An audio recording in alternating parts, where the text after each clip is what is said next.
Hi everyone, welcome to today's OET Listening Part A class, all about getting specific. So our teacher Alexander is going to be coming into the class very soon, telling you all about how you can improve your performance in this area. So if you've not come to the class before, if you've never come to these classes, like I said, my name is Alex and I'm from Swoosh English, and we are experts in OET and IELTS. Today we're talking all about the OET examination, and like I said, all about OET listening part A. So thank you so much for coming along to today's class. We really appreciate all of the hard-working doctors and nurses, and that for that matter, you could be a dentist, you could be a physiotherapist, because there's lots of other medical professionals out there who are taking the OET exam. And remember, reading and listening is the same for all professions. So great to have any other kinds of medical professionals in here. Please let me know in the chat box if you're not a nurse or a doctor. But anyway, on to today's class. I want to see who we've got in today's session. I'm going to check Facebook Live as well, and we've got people on Zoom here. And if you do want to come inside the class and you're on Facebook Live right now, just go to swooshenglish.com/free class. That's swooshenglish.com/free class, and you'll be able to register and you'll be able to come inside and you'll be able to speak to two UK OET teachers, Alex and Alex. Two Alexes will be teaching you today. So let's see who we've got in the Zoom class. And why should you register for the Zoom class? Well, you'll have more opportunity to interact with us. We'll be able to answer your questions quicker than we would do on Facebook Live, and it just means that you can be with us inside, and we can, see we can give you much more practice as well. We've got Bridget, Larja, Tiapo, Jasmine. We've got lots of people. Who else have we got inside the Zoom class? Please let us know. And Sarah Joy, we've got. Who else have we got? Let's see who we've got on Facebook Live. Alex is going to be coming into the class in about 5 minutes or so, and we will get started. Let's see who we've got on Facebook Live. And let me know in the chat box, have you got your examination on 23rd of February? Or have you got your exam on the 16th of March? Or have you got it later than that? Please let us know. When is your exam? When are you booking it for? And what I should say is right now, if you don't know your level, if you don't know what level you're at, if you've only just started your preparation, please don't book your exam yet until you know that you're ready. A lot of students the biggest mistake that students make is that most of them book the exam far too soon when they're not ready to take it, and then they take the exam and then they don't pass. Remember, $500 is a lot of money, so we don't want you going ahead and taking the exam when you're not actually ready. So that's very, very important to note. So we've got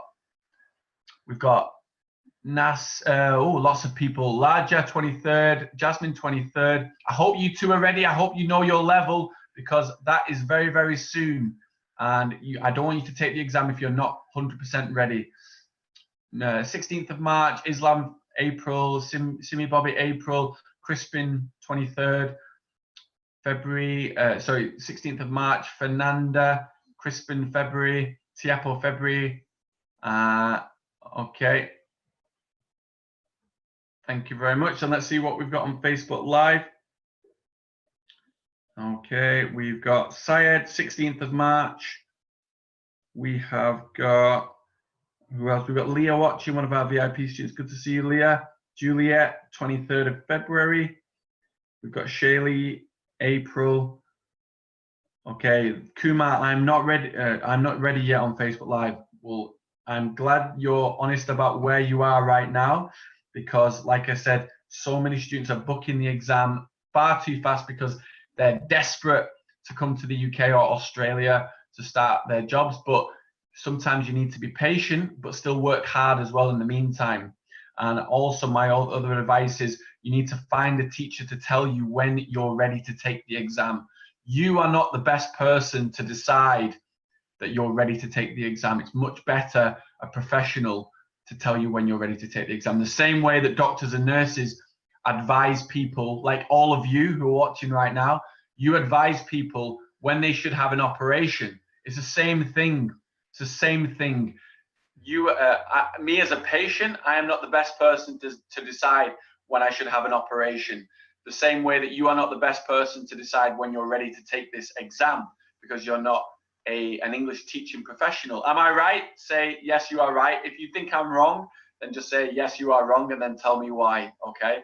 I would love to know what you think about that, because it's absolutely the case. Please do not book the exam when you are not ready, when you don't know yourself, okay? That's really, really important. And how can I find out my level? We do have a benchmark exam, Siley, Emmy. Yes, we do have a benchmark exam. You can go on our website. It's $20. It's very cheap. So $20 or $500 to take the real exam and fail. You would rather spend $20 to find out your level. So you can go on our website and find out about that. And Sharina is watching. Great to see you, Sharina. Sharina passed her exam. She got her results last week. I'm so happy about her results, and I couldn't be happier that she's on the way to the UK now in a few months' time. Okay, how can I join you on Zoom? Dakar, so you can go to swooshenglish.com/free class. I'll just type it in there for you. swooshenglish.com/free class. Okay, so you can join us on Zoom there. Yes, you are right, said Sabitha. Yes, you're right, Syed. Nazreen, yes, you're right.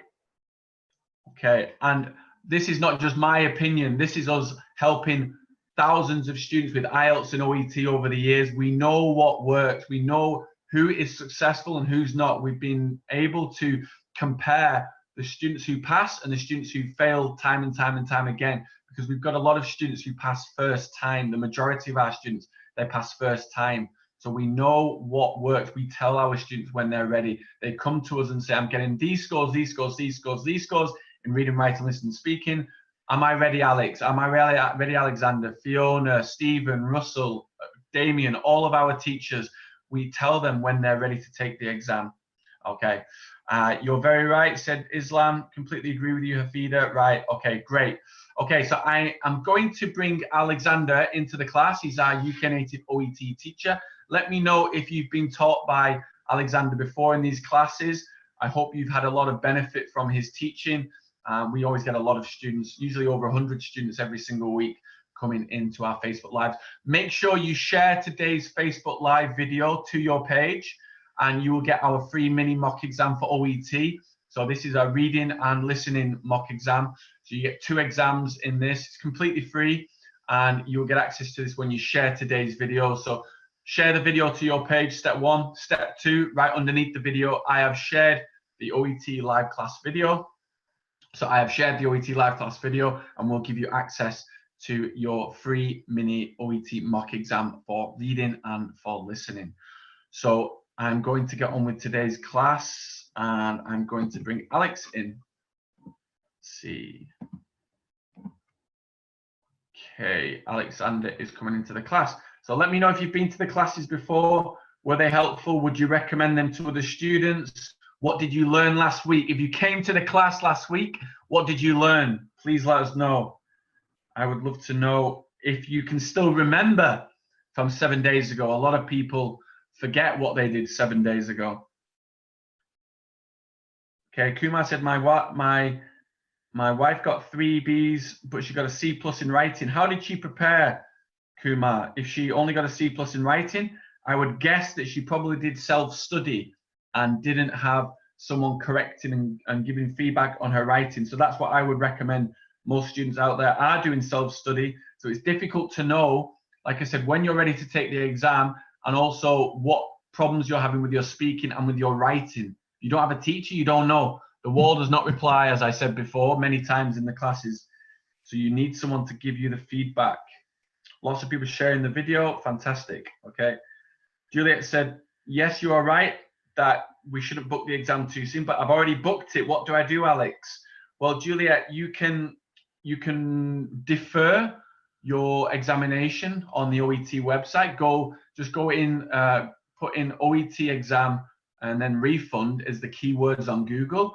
And then when you go to the page, You'll be able to see how much it costs to defer it, to reschedule it for another day, how much it costs to refund, etc. So they do take a percentage of your money away based on when you booked the exam. I think it's within outside of the closing day and inside the closing day. And so you need to check that out online, but you can reschedule it if you feel you're not ready. Don't be putting yourself in a pressurized situation. Oh no, I need to take it because I've already booked it. Well, I would tell you to reschedule it if you don't feel that you're ready. Okay. So Kumar said yes, self-study. So Kumar, how does your wife know how to achieve a B if she's not had any feedback and corrections from a teacher? So that's what I would say to her. Find a good quality teacher. Okay, so anyway, I'm going to bring Alex into the class now. Let's see if I can see him. Alex, are you there? So I can bring you in. Okay. So let me know, are you ready for today's class today? Everyone, please let me know. Please make sure you have a pen and paper ready. Okay, lots of people, Naseem saying ready. Okay, Seema, ready. Okay, fantastic. So Alex, are you there? Hello, yeah, I'm here. Hi, Alex, how are you? Hi, I'm good, thank you. How are you doing today? Very good, very good. So I've just been telling students about the importance of, I use the analogy as well, Alex, see if you agree or disagree with me, about when a patient, so you and I are, when we're not medical professionals, we're patients. When we go to the hospital, we need an operation, but we don't know when we should take it. We don't decide when we have an operation. Well, in most cases we don't. So we ask a nurse or a doctor when we should have an operation. And it's the same thing about booking the exam. They need to come to us to recommend to them when they should take the exam, not they book it themselves without any proper preparation, without them knowing whether they're ready to get 4Bs. Would you agree with that? I think it's a good analogy, and it, you know, in terms of getting an expert or in terms of getting a professional recommendation, it can only be a good thing. So that makes sense, yeah. Yeah, and it's just because the exam costs so much. I don't like seeing students taking it again and again and again. I mean, I'm guessing you wouldn't want to pay $500 many times, would you? No, of course not. I think the idea is when you get into the exam room, you want to feel like you're doing this in order to achieve a goal, not just taking a risk. It shouldn't be a game of roulette. You know, it should be something where you think, yep, I'm prepared for this. I've got a good sense I'm going to get what I need to get. And then you can move on. Yeah. Yeah, I like the analogy of roulette. This is not Las Vegas, ladies and gentlemen. This is your future life. This is your career. So don't take risks when you're not ready. Because a lot of our students that Alexander and I and all of our other teachers have taught, they walk into the exam room feeling supremely confident because they know they've had that practice. So I'm going to pass you on to Alexander now. And I am hoping that you all take notes on today's class, all about OET listening part A.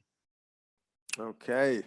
So hello to all of those who are watching both on Facebook Live and also those who are part of the Zoom chat as well. There will be some moments during this class where I'll be asking for some participation. So please do get involved. It's always better to be actively participating rather than kind of sitting back and letting it wash over you, because if you're actively participating, then you can get more from the class. And the more engaged you are, the more useful it's going to be. So as Alex said, we're going to be looking at listening part A for today's session. And looking at some strategies in terms of how to approach it. I want to look at some tips which we can use before going into the exam room. So ways we can best prepare ourselves, as Alex was saying before, so that you can have more confidence once you go into the exam room. And also I want to look at some tips that you can use actually during the exam, which are going to help you best maximize the potential for getting a high score once you're doing the exam itself. So just to start off then with part A, listening part A as a general introduction, the number of questions that you're going to have to answer for part A. How many questions are there? Can you tell me, those of you who have done your practice and those of you who are familiar with the exam, how many questions are involved in part A? So we've got some suggestions here, 12 from Asma, Joseph saying 24, Faisal 24. Okay, 12 plus 12. Great. Okay, so most of you then are giving the right response. It's 24 questions for part A. And the total exam, listening exam, how many questions are in that? Can anyone tell me that? Okay, great. We've got some responses coming in. Jasmine, Faisal, Seema, Joseph, good. Yeah, so 42 questions. So we can see then 24 out of 42 questions are based on part A. So that's more than 50% of the exam, which is going to come from that initial section. So it's actually very important that we are confident in answering the questions for part A and that we are best prepared for getting as high a score as possible. Because if not, then that's more than 50% of the questions which we are putting at risk. So Joseph has asked 40 or 42. It's 42 questions in total for the listening section, and 24 of them are in listening section A. So to start with then, I want to look at some tips that we can use before going into the exam room. And I'm going to use a little PowerPoint here just to provide some visuals as we go along. So let me just share that now. Okay. So first of all then, variety of accents. You can see there are some pictures here up on the screen in terms of some different accents which relate to the English language. How many accents would you expect to hear in the listening section of the exam? What do we think? Where might the accents come from? Which countries? And if we're familiar with it, which regions within those countries? Okay, so Faisal, I think we've got 7. I think that's a response to this question. 7 different accents. Which sort of countries? You can sort of see the representations on the screen, but what are the sort of most common accents which might come up for the OET? So definitely, they're all sort of English speaking. Yep. Okay, so Jasmine, UK, Australia, American, possibly Canadian. Yeah, absolutely. So the exam started in Australia, and it's a collaboration between Australia and the UK, different organizations. So you're going to hear a lot of accents from the UK, a lot of accents from Australia, the United States as well. It's very likely we'll hear accents from that country also. So those are the main ones. But the thing is, of course, if we hear, for example, a British accent, there's a lot of variety in terms of how those accents could sound. So if we're listening to a British accent from London, for example, that's going to be quite different to an accent from north of the border in Scotland, or even in the north of England. So the more familiar we are with listening to different accents, the better prepared we're going to be for what we hear in the actual exam. So in terms of different accents, for anyone who's sort of familiar listening to different accents, let's take, for example, British and American, because they are 2 of the most common accents in the English language. What are some of the differences that you might expect to hear between the 2? Can you think of some common differences? Maybe with the pronunciation of particular letters, for example. So Jasmine is saying spelling. Yeah, there are some differences in spelling, but I'm thinking more now, obviously, for the listening, when you're listening to the accents, how could they be different? Okay, so Fernando's saying the R sound. So you can tell straight away from the way that I've just said the letter that I am from the United Kingdom, because of the fact that I'm saying R and I'm not saying R, which is what you would expect to hear from an American accent, or even if it was an Irish accent, you would expect to hear that's what we call sort of rhotic sounds, that R sound, as opposed to, you know, the R, which is almost more of a vowel sound when we make it from the UK.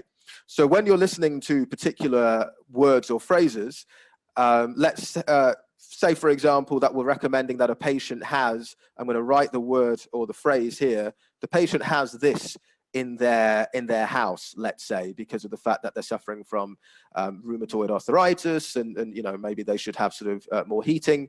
And so from the UK, I would pronounce this as a water heater. Okay, so you're not hearing that r sound at the end. Essentially, that sound is being dropped. But if you were from the United States, you'd be much more likely to pronounce it a water heater. Yeah, that's my best American accent. So you're hearing much more of a stronger r sound within that phrase.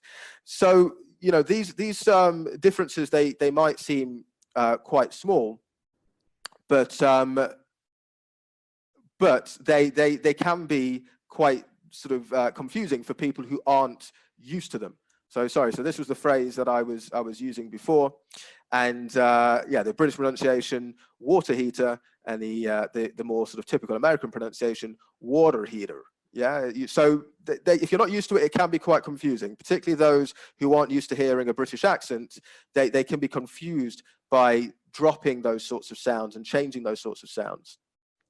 And yes, Seema is saying, yeah, another example, bottle. So again, the English pronunciation here, we hit those t sounds, and that's what you would expect to hear coming from an English person. However, someone from the United States, they would hit more of a d sound. It would sound more like bottle. Yeah, so you're not hearing that same phoneme. So the t and the d sound also can be quite different. So there are a few different things that you're going to hear. There's the R sound, there's the t and the d. Some differences as well in terms of vowels. Again, looking at that word water, you know, it's an or, water, when you're pronouncing it from an English perspective, but an American might say something like wa, water, water, you know, so it's more of an rather than a r, which can come up. And yeah, Fernanda's saying that, yeah, sort of those sort of different sounds can also be a bit confusing. So best thing to do, listen to as much variety as possible. Obviously, you can listen to some ABC News, to listen to more of different accents from different parts of the world, BBC News from the UK, MSNBC from the United States. You could listen to lots of different accents online in order to become a little bit more familiar with this if you're not familiar already, because the more that you are familiar with the different types of accents that you're going to hear, the less confused you're going to be once you get into the exam room. So that would be one of the things you can do in terms of preparation before going into the exam room. For listening part A, it's always going to be a dialogue. There's always going to be two people speaking to each other. So it could be the case that you're listening to two different accents within that recording. And so obviously it's important to be familiar with those accents in order to avoid confusion. So the next thing that I want to look at here is it's another feature of pronunciation. Now, this is something which doesn't rely specifically on accent. It's something which all native English speakers do. And it's the fact that we don't always put boundaries or gaps between words when we're speaking. So if you have a look at this sentence on the screen at the moment, you can see what it says. What do you think those sort of those red sort of links are there to demonstrate? What is the point of those red links? Imagine that the sentence is being spoken. What is that indicating, do you think? Those red links under those words. Any ideas? Very nice. Liaising the sound. Very nice use of technical terminology there from Joseph. Okay, liaising the sound of the two words. I like that. What does that mean when we talk about liaison? Okay, Afida's talking about fluency. Yep, so speaking in a fluent manner, you'd be expected to do what these red links are indicating here. Okay, so Jasmine's saying about pitch. It's not so much about pitch in this case. It's something a little bit different. Okay, so yeah, let's go to what Joseph was saying then. So liaison, basically what we're looking at here is the linking of sounds. So you've got four separate words. They're written as four separate words, but in speaking, they'd be spoken almost as if it was one word. Okay, so as a native speaker, one would expect to hear something like, what's it about? I'll say that again. What's it about? Okay, how many pauses did you hear when I said that sentence? How many pauses did you hear between those words? I'll say it one more time. What's it about? Okay. So yeah, you've got it there, Fernanda. Yeah, I didn't pause at all. There wasn't a single pause. I linked all of those words together. Yeah, I didn't say, what is it about? You know, or what is it about? There was no pause. It was, what's it about? It was all said as if it was one word. Now, why am I doing that? Why am I speaking in this way? Or, you know, why as native speakers do we speak in this way? The answer is because of something which is called consonant vowel linking. So if you notice in this sentence, the final letter of each of these words is a consonant. And the first letter of the words which follow are vowels.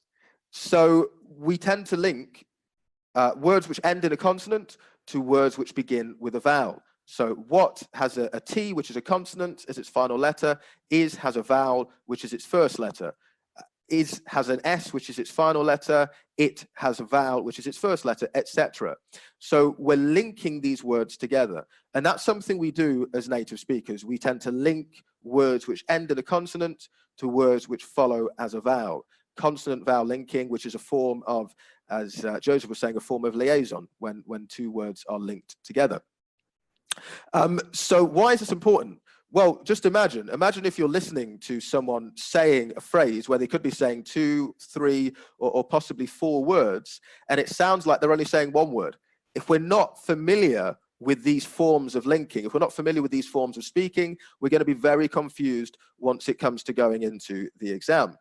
So again, this is where practicing and listening to native speakers as much as possible, even now, just listening to me speak and the way that I will speak, the more that you do this, the better you're going to be prepared for actually going into the listening exam and being able to make sense of what you hear.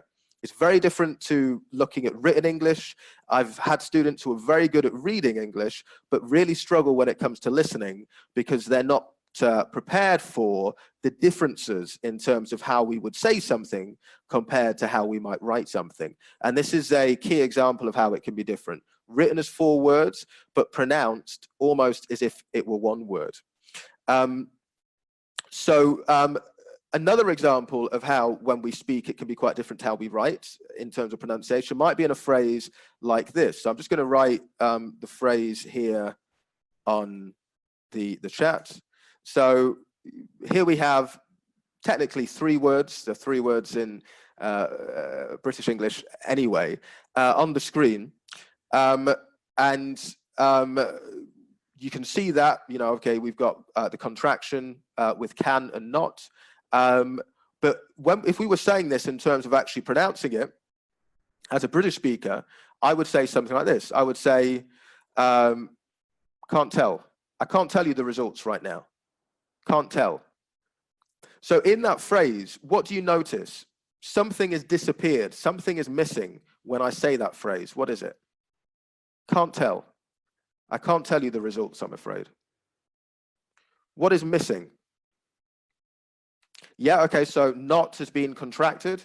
Of course, it's been contracted, yep. But even just with that phrase as it's written, there's something missing. There's a sound which I didn't make there.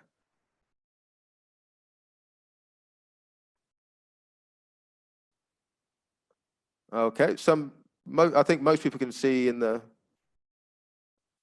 Okay, no pause. Okay, yeah, in that phrase, there wasn't a pause, that's true.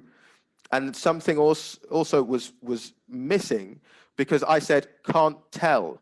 So I didn't say, I can't tell, I said, can't tell. So what was missing is good, yeah, Fernanda said it, it's the t. One of the t sounds disappears.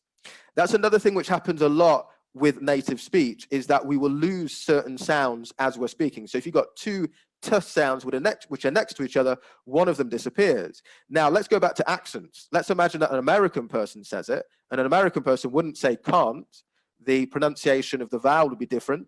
They would say can't. So they would say something like, can't tell. I can't tell you the results. I can't tell you.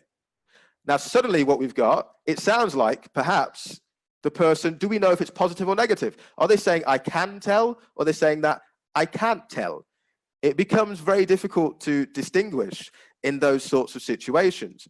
So that's one of the ways in which pronunciation can be a little bit tricky. What do we do to prepare ourselves? Well, as I was saying before, practice, practice, practice. And what we would be aware of if we've listened to a lot of native speech is actually, even in American English, if they were to use it in the positive form, they would often use a shorter sound. So they would say something like, you know, I can tell you, I can tell you. So it'd be like kun, almost, you know, that very weak sound, kun, where if it's negative, it would be can. So just hearing that vowel change can actually tell us whether something is positive or negative, okay? And so this is what I'm saying. It's one of those things where the more familiar you are with hearing native speakers and native accents, the better you're going to be able to make sense of what you hear when it comes to the actual listening. So there's, you know, this is something which you can be doing, spending a lot of time on. For those who've spent a lot of time listening to native speakers already, you're going to be more familiar with this and confident with this than others. If you haven't spent a lot of time doing that, it's something you want to be doing as much as possible.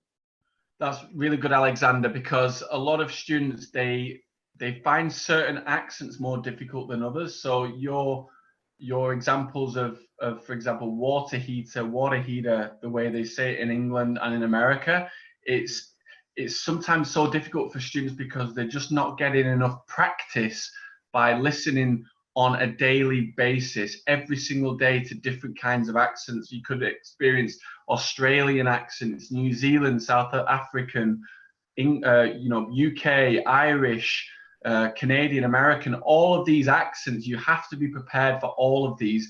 And because a lot of students, they complain after the exam, I didn't understand what that person said. Well, they tell you this in advance, the OET, that there's a variety of accents. So it's your job to make sure that you're fully prepared for them. So before we continue with the rest of the class, are we enjoying it so far? Are we learning a lot? Please tell me one thing in the chat box, whether you're on Zoom or whether you're on Facebook Live, one thing that you've learned so far that you didn't know before. Okay, one thing that you learned so far that you didn't know before. And as Alex said at the beginning, please make sure that you participate, actively participate. Don't be a passive student. Okay, please tell us everything that you're learning, okay, in the chat box. And I should say as well, who wants a free mini mock exam for reading and listening? Because we have got that for you on our website. Well, I say on our website. That's not technically correct. What you need to do is you need to share the Facebook Live video to your Facebook page. Okay, so step one, share this video right now, this lesson that you're watching, share it to your Facebook page, step one. And then step two, underneath this video in the comment section, please type, I have shared the OET live class video. So I have shared the OET live class video, and you will get our free mini OET mock exam for reading and for listening. Okay, thank you very much. Let's see what comments people are saying on Facebook as well. Okay,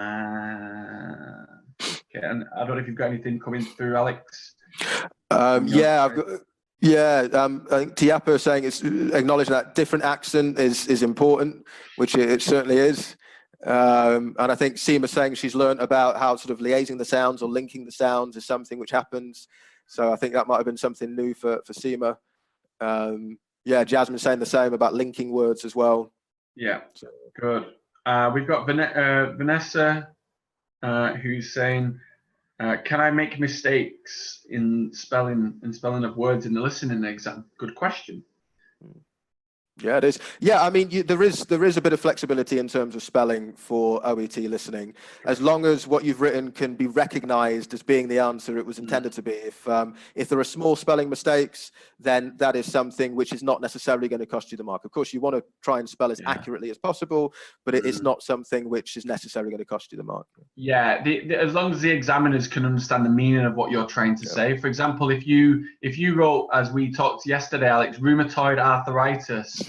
If you said, I mean, that's a difficult one for either of us two and native people. My sister's a nurse in the UK. She would find it difficult to spell rheumatoid arthritis. So if you didn't spell that 100% correct, but they understood the meaning, you still get the marks. and who said, I noticed that the recording for the listening test, the speakers are too fast. Well, that's because, Juliet, you need to do more practice. Okay, yeah. It's not that they're speaking too fast, it's their native speed, the native speed in which they speak. So it just means you need to do more preparation. But I'm sure if you constantly keep listening to those accents, listen to podcasts, obviously do the OET listening examinations and listen to the recordings, listen to different things out there, listen to YouTube videos without watching them, just listen to them. If you do that every day, then it'll become normal and you won't say these people are speaking too fast. If you're saying that they're speaking too fast, it probably means that you're not ready to take the exam. That's a good marker for you. If they're speaking too fast and you don't understand, it means that you're not ready. So don't book your exam. Okay. Okay, good. So I hope so far you've picked up some useful tips. What I focused on up to this stage is basically what you should be doing in terms of your general listening development. This is something which is going to improve your listening, not just in terms of the OET exam, but it's going to improve your listening in general. So if your plan is to live and work in the UK and or Canada or the United States, obviously improving your listening skills as much as possible is going to be really useful for your day-to-day experience. It's also going to be useful for the exam too, of course. What I want to look at now are some tips which are specific to the OET, looking at the actual exam format. So let's have a look at this then. So if we have a look at the next tip, before, in fact, I'll come back a bit there, before you actually hear anything in terms of the listening, you're going to have the exam paper in front of you. What should you be doing with that exam paper? What should be the first thing that you engage in before the recording actually starts and you start listening to the dialogue? What do you think? Yeah, okay. So Joseph's saying reading the questions, absolutely. Reading the questions and, okay, great. Yeah, Islam is saying guess words. Yeah, absolutely. Yeah, read questions carefully, guess words. Good. Good. Yeah, good. Yeah, definitely. So you're reading the questions, and as Islam was saying as well, you're doing something which we call making predictions, which is the same idea in terms of trying to guess the words. But the difference, I guess, between a prediction and a guess is a prediction is based on evidence, whereas a guess, could be more random than that. So we want to actually use the notes that are going to be written in front of us to help us once it comes to actually doing the exam. So just quickly, I'm sure that most of you will have seen this before, but just to remind us, or just in case there are any of us here who haven't seen an OET question paper for a little bit of time, I just want to share this with you now. So on the screen, should be coming up now. Yeah, okay. So you should be able to see here on the screen the beginnings of a listening part A. And you can see here that you've actually got a lot of information. So yeah, you've got to answer these 5 questions, but there's a lot of information around the questions which can help us in terms of actually making those predictions before we even listen. So we get some time, we have 30 seconds, as it tells us just here, to actually look at the notes.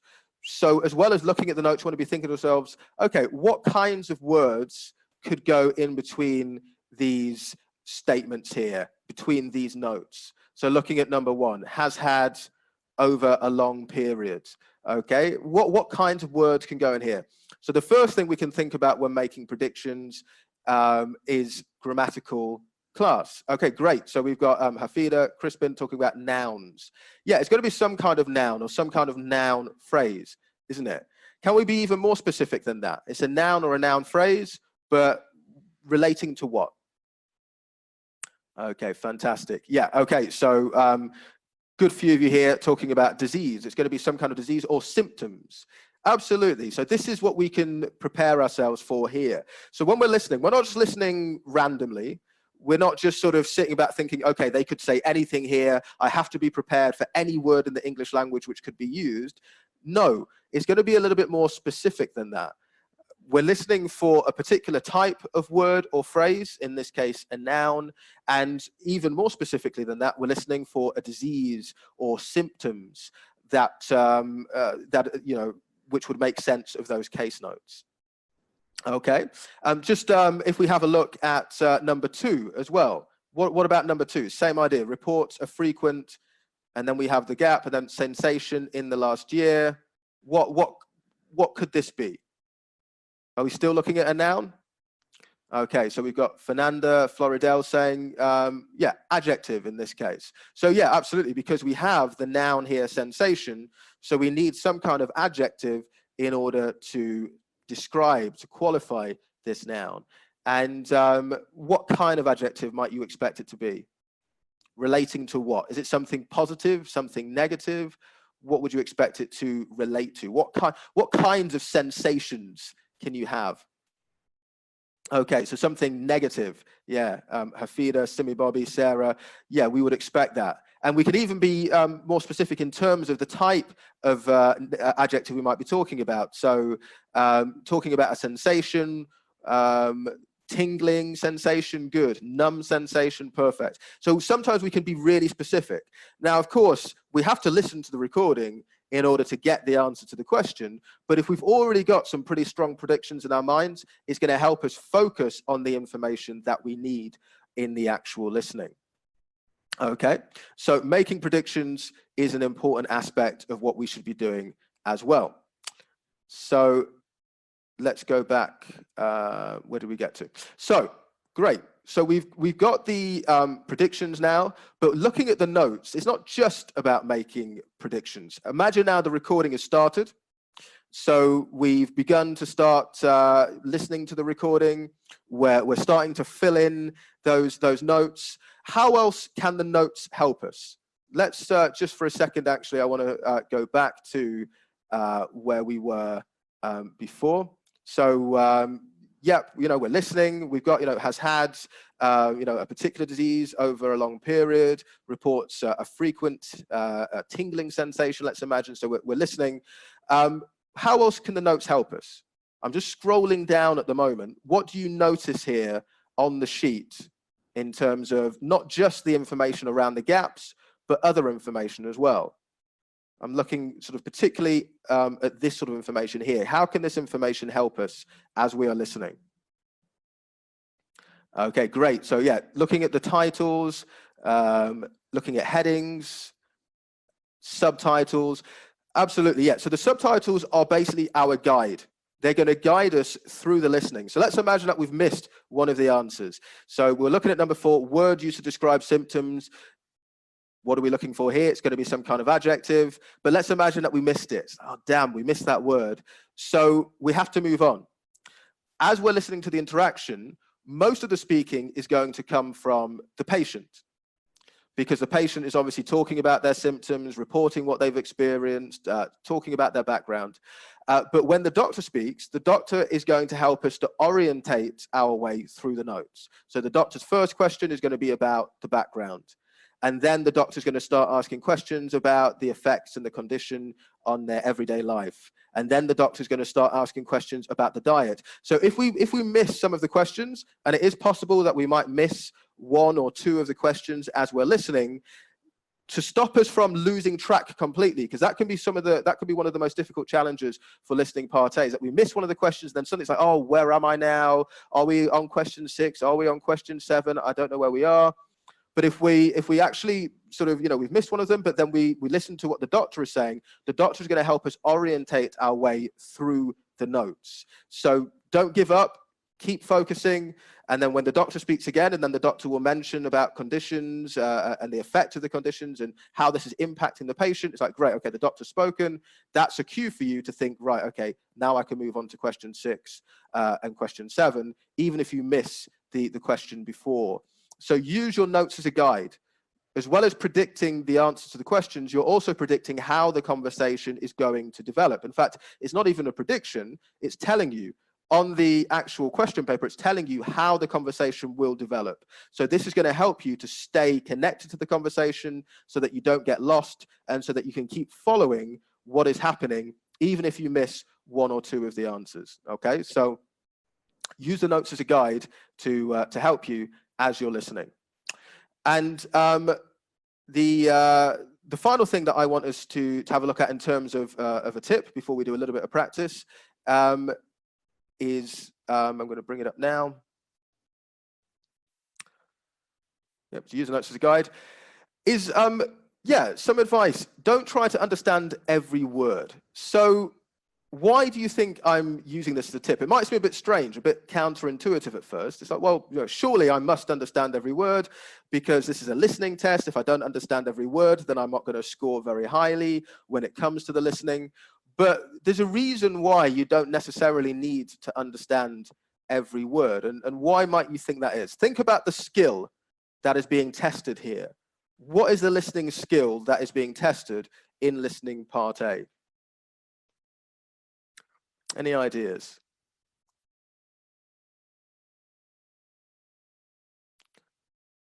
Okay. Yep, so it's definitely testing your comprehension, no question about that. But what kind of comprehension? It's a specific skill that listening part A is focusing on. Okay. Focus, rapid understanding. Okay, so Joseph said details. Actually, it's not testing detailed listening. Detailed listening would require you to understand every single word which was being said as you were listening. For example, like an instruction manual. If you don't understand every single word of an instruction manual, you're not going to be able to operate the piece of equipment. But this isn't the same thing. This is, yeah, and Anita has said it here, it's specific information. That is what is being tested. You're being tested on being able to pick out specific words and phrases as you listen. That takes us back actually to some of the other tips that I've looked at previously, because if the test is on specific information, what you then need are, let's go back to number 3, the words that relate to your predictions. So you've looked at the gaps, you've made those predictions, Afida's saying it as well. Yeah, it's the key words. You've made predictions on keywords, and what you're listening for is to see if those keywords come up or if something similar to those keywords come up. So the example we were looking at before, we were looking at a noun, possibly a disease, possibly symptoms. What we should be listening for at the beginning of that interaction is when the patient starts talking about the disease that they have or about the symptoms that he or she has been experiencing. So those are the key words. If we don't get every single word as we're listening, we've got to ask ourselves the question, well, do I actually need every single word? And the answer to that question is no, not necessarily. As long as you get the keywords that you need, which help you to fill those gaps, then you've achieved that goal that you need to achieve for listening part A, which is listening for specific information. So let me just have a look at some, I've got some questions here. What if I write 2 words for the answer, yet there are 3 or 4 words for the answer? Will I be marked wrong? Okay, so this is a good question. When we look at the answers for the listening part A, it's often the case that there are numerous possibilities. So if you were to say, let's say, for example, you know, Alex was talking before about a patient suffering with rheumatoid arthritis. It's often the case that rheumatoid arthritis would give you a mark, but so would arthritis as well if you just wrote that one word. My advice on this is it's always better to put in as much information as you hear. So if you heard 2 or 3 words which relate to the answer, then write those 2 or 3 words. But if you're just writing 1 word, it is quite possible that that will give you the answer as well, because as long as you get the main idea in terms of what the gap is looking for, then you should score the mark. So it's often the case that there is some flexibility in terms of your answers. So writing 2 instead of 3 words may still get you the mark. Obviously, it depends on what the question is. You'd have to look at the specific question. But as a general rule, there is some flexibility there in terms of writing your answers.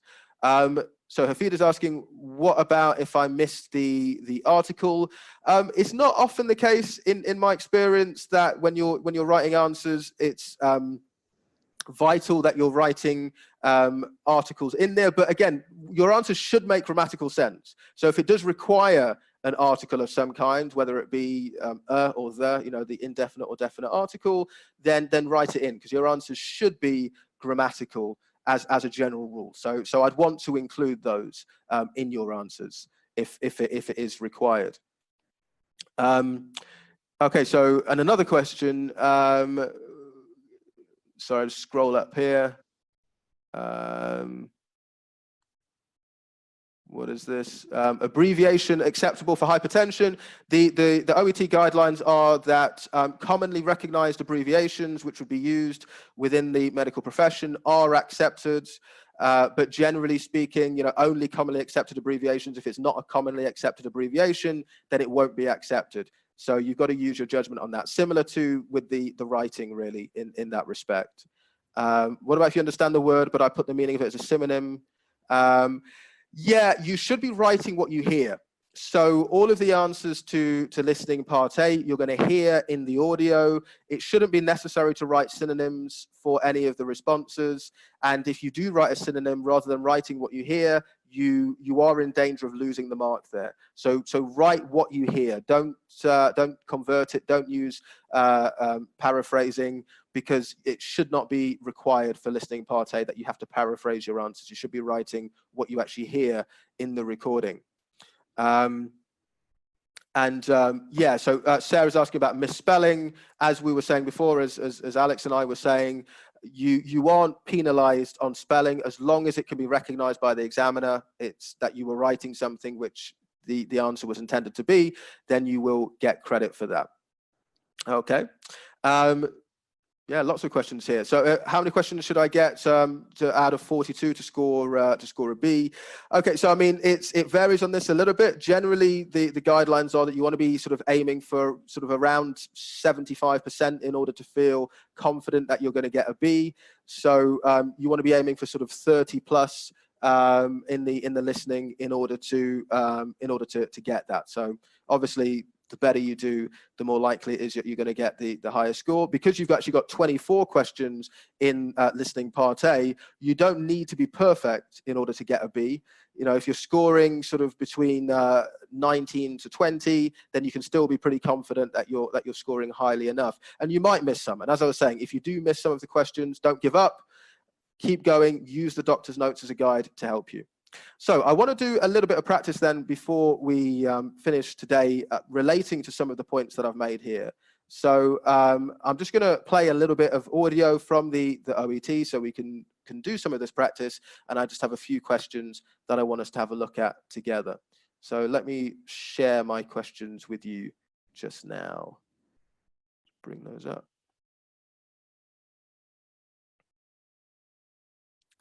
Okay, so practice then. I'll make this bigger just so everyone can see it.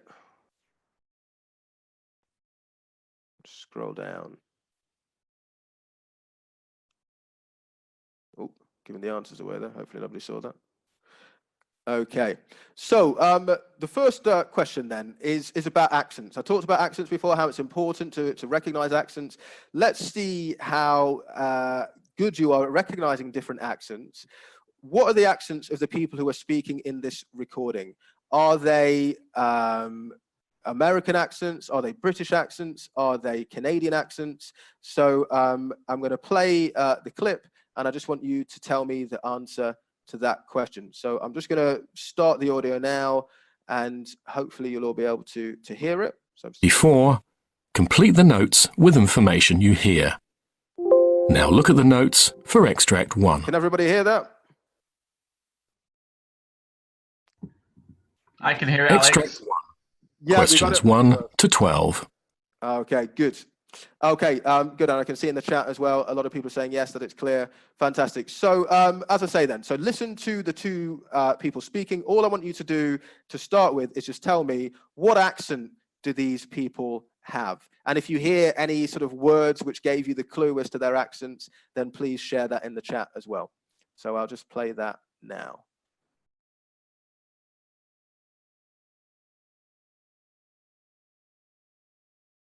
Mr. Sands, isn't it? That's right, Ray Sans. Now, I think you've been referred to me because you're suffering from sciatica. That's right, not for the first time, actually. OK, well, I've got some notes here, but perhaps you can tell me in your own words about any previous bouts of sciatica you've had, what treatment you had, what worked for you, anything else you can remember. Right. Okay, so what do we think in terms of accents? Okay, I've got a lot of people saying British, yeah, English, even more specific, because of sciatica. Interesting. What was it about sciatica that helped you get the answer to that one? Okay, a lot of people saying British accents, UK, yeah. Okay, we've got one that says Australian here. Larger saying Australian, interesting. Everybody else thinks British. They were indeed British accents, and great, Fernanda is telling us, remember. Yeah, right at the end there, that R sound is lost, isn't it? You wouldn't lose that sound if you were an Australian speaker or an American speaker, so that gives us a clue. And I'm sure with sciatica as well, it's that T sound that is going to help in terms of determining that. So good. So yeah, you've got here sort of two British accents. They're actually Northern British, so they're sort of, you know, more kind of Yorkshire way, perhaps, rather than sort of London or further south, and so there are even differences there. So when she's saying stuff like "yeah" rather than "your," you know, "yeah," when you say "yeah," can you tell us in your own words "yeah"? You know, that's something which you would hear more in northern accents than you would in southern accents. So even within the country, there can be some differences. But good, most of you were able to detect there that you had two British accents. So. In terms of what we were talking before as well, with the words, the linking words, words without boundaries, did you hear any examples of that? I'll just play it just very quickly again, that short clip, just to see if you can tell me if you heard any words linked together, where there were no pauses between two or more words which were spoken. I think you've been referred to me because you're suffering from sciatica. That's right, not for the first time, actually. OK, well, I've got some notes here, but perhaps you can tell me in your own words about any previous bouts of sciatica you've had, what treatment you had, what worked for you, anything else you can remember. Righto. Okay, so any examples here? Okay, so we've got that is right. Well, I guess the contraction "that's right" you would have heard. Yeah, but yeah. So Jasmine is saying you had. So again, this is something which can happen in certain accents. If you lose that first "h" sound in "had," it could be like "you had." Any bouts that "you had," then you've got those sort of those two vowel sounds start to link together. Yeah, you had. You actually get a "w," you had. So yeah, that can happen as well. Righto. Yeah, so again, that's quite a regional example. You're not going to hear too much regional speech because obviously it has to be recognizable to people from a wide variety of backgrounds. But you will hear some examples of regional accents. So good, yeah. So some suggestions here. Also, when she said anything else, that was that linked together, didn't it? Anything else? There was no pause between the two. The thing and then you got that consonant vowel linking again. And also, when she said your own words as well. Again, that's this time you do hear the R sound because it's before a vowel. So even in British accents, if you're using the R before a vowel, then you'll hear the R. So it'll be your own words. And so you had some linking there as well. So so there were a few examples in that. Okay, let's have a look now at some notes. So on the screen, you should be able to see some notes here. There's just 4 questions. And it says here, patient's description of condition. So making some predictions then, have a look at the gaps. And I want you to tell me, let's just focus on number 1 to start with.